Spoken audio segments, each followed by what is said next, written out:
quickly. The SEC had a major coaching change.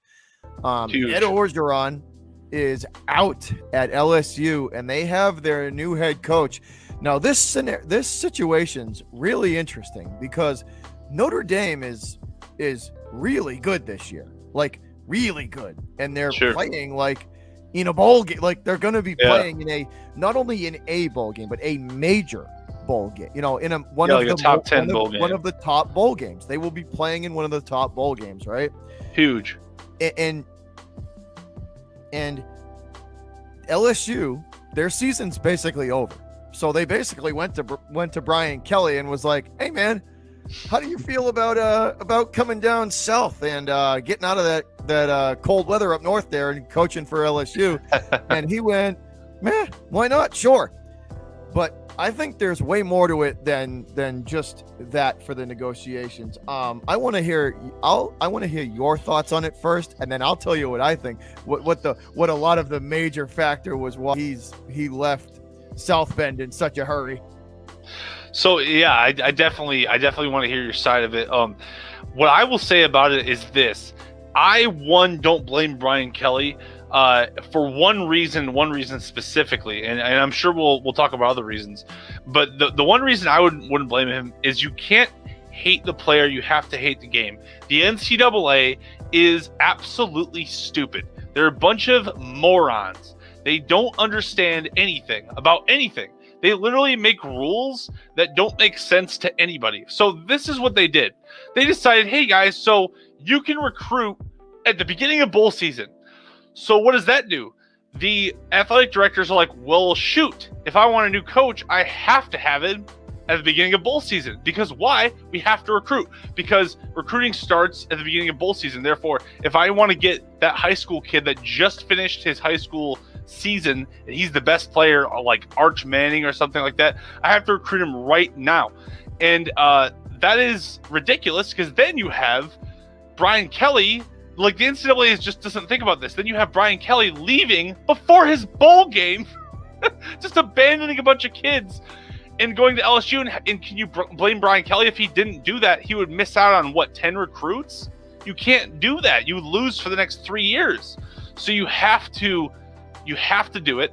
The NCAA, just like everything else, just like the likeness situation, just like everything else they touch, they're the dumbest middlemen in the world. They really are. Like, this is why I'm much more of a pro guy.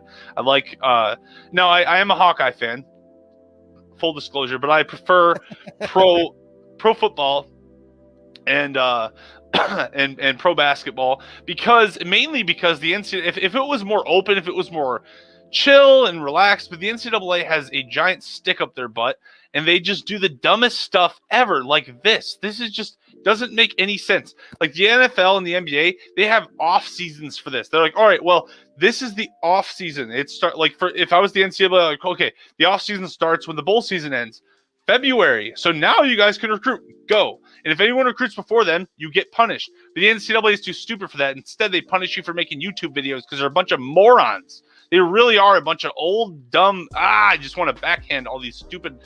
God, they're so stupid. Anyway, that's all I had to say about it. The NCAA is stupid. This isn't Brian Kelly's fault or what's his name, Lincoln Riley, or any of the other guys that have to jump to the next job. This is not their fault. This is the NCAA. They're a bunch of idiots, and they don't think. They just don't use their brains at all. It's unbelievable. It's amazing. But let me tell you what you think. Well, me and you did some. The funny, like me and you did some. research we did some research off camera, like before we started talking about this, because we were curious to know, because that's a let's be honest, Notre Dame's really good this year. They're really good. They're going to play in one of the top bowl games out there. They're that good. They had a really, really good year this year, and for him to leave. Just up and leave like this, pack his stuff and just leave. But that's not like a little move. No, it's not. Now this team that has had a really good year and is in line to play in one of these top bowl games doesn't have a coach. 4 kids. But you know what I mean? The team doesn't have a coach. They don't have a head coach. So he and leaves. So me and you were curious, and we were trying to trying to add some stuff up here. And I think there's so many layers to why he would leave. Like we had you had said like it to me, it's a lot of it has to do with like the timing, because you said like the recruiting starts right. I mean, like as soon as the season of your school ends, you could start recruiting for the next year. You know what I mean? Like you could start recruiting for that next year as soon as, like, if you're if you don't make a bowl game, like let's say your season ends and you have under 6 wins and it's over, then you could technically start as soon as the NCAA says, okay, bowl season's here, go ahead, go recruit. You're one of, like you said, you're one of those schools that's going to be instantly calling people, and it doesn't matter if their other teams are playing or not. That type of stuff doesn't matter to them, because what matters is getting the right guy in the place for next year. Exactly. It throws everything off. Me and you did some research. So back to like us kind of just poking around and doing some research. The contract for Brian Kelly at Notre Dame was, with endorsements, probably somewhere around 2.5. It said like 1.8 for just the upfront money, 1.8. So under money, plus under bonuses. 2 million, right? So you add in like commercials and just all type of like endorsements. He's probably making 2.5 or 3 at the most, sure. 3 at the most. Me and you then looked up what his contract was for LSU, and what was the contract? It was almost $100 million for 10 years. So he's making around $10 million versus $1.8 million. And it's just, I mean, that's not even comparable. He has to take that job. Also, if he doesn't take this, and here's the thing, everyone wants to sit here and bash Brian Kelly. But Brian Kelly, I don't want to get too off track, because what you bring up is a really good point. But Brian Kelly set his team up for success. He left them all these young guys, and also he was going to take his defensive coordinator, but instead that guy's going to stay on as the head coach. It's like, how much more could this guy give you? And also, if he stays at Notre Dame and for any reason falls off or doesn't get the same recruits that he got before, he's going to lose not only $100 million, but his entire reputation as a winning coach. So he has to take this chance. He has to take the chance. And if Campbell messes, or if the guy who's taking over messes up, then that's not on Brian Kelly, because Brian Kelly set him up for success. So he has to do this. There's nothing that he can do, and it's not his fault. It really isn't. And it's really sad that they put him in this situation, to be honest. I feel bad for everyone involved, including the school. So let's talk about his Brian Kelly's replacement in Notre Dame too, because like you said, not only did he set the program up with players to be successful, but the guy who replaced Brian Kelly as the head coach was like his protege. Like he was learning underneath him, and so I 100% agree with you on that. Where he, Kelly just didn't. I don't think he left Notre Dame. Like it's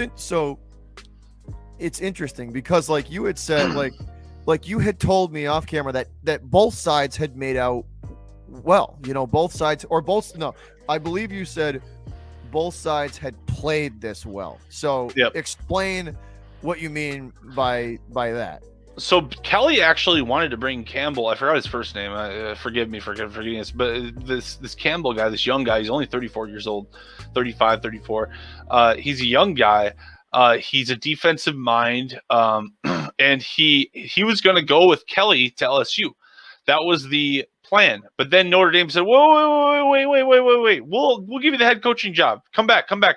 So he said, sorry, Brian, I'm going to be the head coach of Notre freaking Dame, man. So he's 30. He's like 30 in his mid 30s, and he's going to be the head coach of this football team.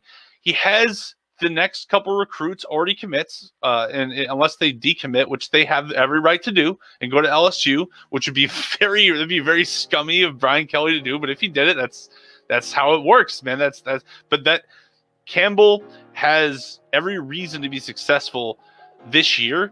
And that's kind of I don't know. I don't think I don't blame anyone for this, and I think the Notre Dame, by stealing Brian Kelly's protege from him, Yeah, they made out pretty well, I think. They did pretty well because he was going to get a job eventually anyway. They've been successful for a long time, those two. For like at least 8 years. So yeah. Sorry, I didn't mean to interrupt you. No, I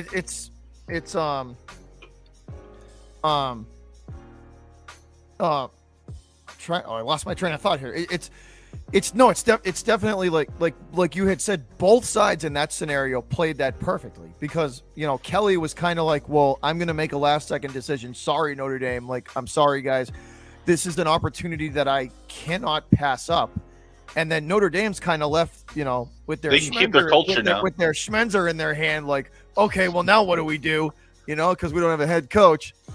And they got his number 2. They got the culture. And then the other one is, so Kelly, so Brian Kelly tries to be like, okay, well, I'm going to take my protege with you. And Notre Dame goes, well, not so fast there, big guy. How about we make him the head coach, So, and then the guy that was learning under him's like, well, Brian, I can't, just like you couldn't pass that job up. I can't pass. How could I pass this up? Pass this up. I'm set up, you set me up for success. I got the youth in the program now to at least give me a shot for the next 2 or 3 seasons. I'm gonna stay. Exactly, and it's all on him now. It's all on him. He took the responsibility. He's no longer under Brian Kelly. You can't ride his coattails. So it will, like, do or die. And he has every opportunity, and it'll be interesting. The real people that got screwed, and there's nothing really they can do about it, is Oklahoma. Oklahoma, they might have their athletic director be the head. I heard a rumor about that. I don't know if it's really going to happen. They might have the AD be the head coach because they don't have anyone else, because I think Lincoln Riley's taking his entire staff to USC. He's going to USC. So that's bad. Oklahoma got screwed hard. Notre Dame made out pretty well. I mean, it is what it is. You got to do what you got to do. Like I said, don't hate the player, hate the game. The NCAA screwed everyone in this situation and then expected everyone to just be like, oh, it's okay. It's like, the kids suffer here, not anyone else. Just the kids. Absolutely. Because the NCAA should have been like, whoa, all right, you're not taking this head coach who's coaching a team that's in a top 5 bowl game away from that team. No, not going to happen. That's what they should have said. You can do this when the season ends and when your bowl game is over with. As far as I'm concerned, the NCAA only exists to make rules that help them make money. That is the only reason the NCAA exists. They are they're a leech. They are a middleman and a leech. There's no reason for them to exist because they just screw up everything. When they do make rules, like, hey guys, we're going to have coaches, like any reasonable person, right, would have, hey, an off season in February, but the NCAA doesn't think that far ahead because all they're focused on is profits. That's it. They just want the money. That's it. No, it's 1,000%. And I don't even think they think a month in advance. I think it's okay, how are we making as much money as we can this weekend? Oh, that person's making money and we're not. Let's see if we can make their money. That's all they're focused. That's the only rules that they're worried about. All the other rules, they can take them or leave them. It doesn't really matter. And it's sickening. I think another huge part of why the NCAA, I think, is like at that like corporate level, I think is more corrupt than the NFL, is because of all the boosters that they have. Yep. Because the schools, in my opinion, a lot of these schools don't have the power. The boosters that supply the money to the schools are what has the power. It is the grossest thing about it. It's like they should be focused on the kids. They should be focused on competition, on developing kids, but they're focused on how can we make money off of these kids. And make no mistake, it's not making money off the brands, because if it was making money off the brands, they wouldn't care if the kids had YouTubes, had podcasts. Yeah, they wouldn't care about that. Kids had their own brand. They're trying to prevent other people from making money. So it's kind of like it's like YouTubers that invite people into like their groups, and then I've seen a few of them like this. They invite people into their groups and they like use them for content, and then they like basically say like, oh, now you're part of my brand now or whatever. It's like that's what the NCAA is. They're just this worthless middleman that like just kind of like sits there and just collects change for doing nothing and for having terrible like rules, terrible regulations. Like if you're gonna be a Roger Goodell, like a commissioner, then at least be as smart as Roger Goodell. And I know he's done some stupid things. Everyone can point out the stupid things he's done. But he's also built a really big brand. And the NFL has done nothing but grow under Roger Goodell because he's made it about competition. He's made the draft is – think about this. The NFL is not – the NFL and the NBA are much better than baseball in one thing and one thing only. And that is not having – that's having a fair salary cap. It's not fair that the Yankees and the Red Sox and the Cubs and the Cardinals can just blow whatever money, and the Dodgers can blow whatever money they want. $250 million a year. But the Athletics and the Marlins and whatever cannot. So that's just not fair. And I'm not blaming baseball because it's kind of the circumstances of how much they make. It is what it is. So they can't have a salary cap. But at the same time, I would say that the NCAA, or excuse me, it's better. It's better competition when you have people like, okay, the worst player, or rather the worst team gets the number 1 draft pick. The best team gets the last draft pick. But it's all about glory. I don't know. I think that matters more, and it makes you want to watch the game more. I think that's why football has grown so much. And that a lot of that is based on Roger Goodell's rules. Not all of them. Some of Roger Goodell's rules are bullshit, and some of the committee is bullshit. But that's just I think they're better than the NCAA. That's all I'm trying to say, I guess. No, dude, it's gotten bad in the NCAA, and there's gonna have to be some changes made within the next probably 5 years, because they got to do something about it. They have to do something about what's because that's not let's be honest, that was a mess. Like that was a mess. LSU, as soon as their season ended, was like, all right, we're gonna go after our coach now. And it's like, you shouldn't be able to do that. That coach, Brian Kelly, should have been able to coach his team in Notre Dame. Because, dude, think about this. What if he wins a major bowl game? That's a major accomplishment for you as a coach. Go win your bowl game. We'll talk to you after the bowl game. And he literally can't. Because if he decided to do that, LSU would move on and hire somebody else so they could go recruit. And that's sad. Yeah. And it really is sad. Yeah. I want to talk about Ed Orgeron for 30 seconds. Go ahead. I feel bad for him because he did pretty well, and just because he's not this exceptional coach, he got the hammer.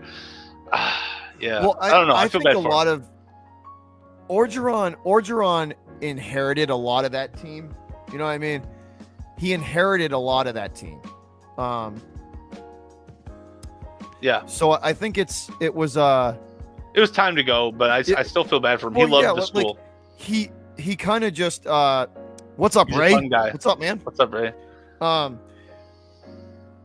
He inherited a lot of that team. So I think a lot of the work for him in that championship season was I think a lot of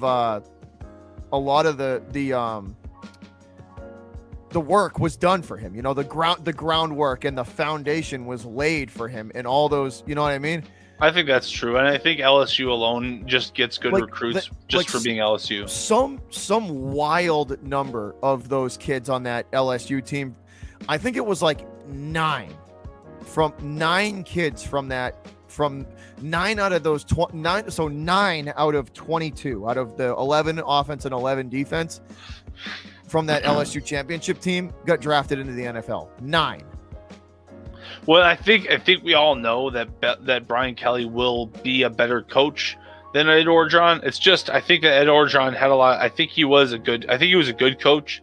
I just think that Kelly will probably do more, with the talent that's given to him, and that's probably what the boosters thought too, and the AD thought. They were like, all right, well, we got to move on. We got to get Brian Kelly. This is our only chance. So this is a mutual thing for sure. But it is sad for Ed Orgeron, poor guy. He's kind of just got smacked around for that.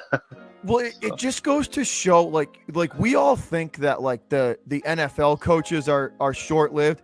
Dude, these boosters and these colleges, if you go through one really bad losing season, it could be curtains for you. They're done. All it takes, at least in the NFL, you get 2 or 3 or 4. You get a couple of seasons back to back to kind of determine what you are. College is bad, man. You go through 1 year and you're toast.